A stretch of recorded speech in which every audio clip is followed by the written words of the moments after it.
আজকে আমরা ট্রি টপোলজির সুবিধাগুলি আলোচনা করব, যথা 1 নম্বর সহজ সম্প্রসারণ। সহজে নোড বা শাখাগুলো পরস্পর যুক্ত করা যায়।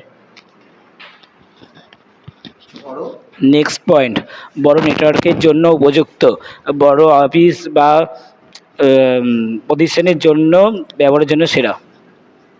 রক্ষণাবেক্ষণ, সমস্যা শনাক্তকরণ ও মেরামত করা সহজ। এখন আমরা ট্রি টপোলজির অসুবিধাগুলো নিয়ে আলোচনা করব।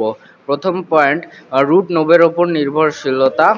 মূল রুট বা ব্যাকবোন যদি অচল হয়ে পড়ে তাহলে পুরো নেটওয়ার্ক সিস্টেমই অচল হয়ে পড়বে। গঠন ও রক্ষণাবেক্ষণ, এটি গঠনের জন্য অনেক তার বা কেবিলের দরকার হয় এবং এর গঠন জটিল। খরচ বেশি, বেশি সুইচ প্রয়োজন হওয়ায় এটি ব্যয়বহুল।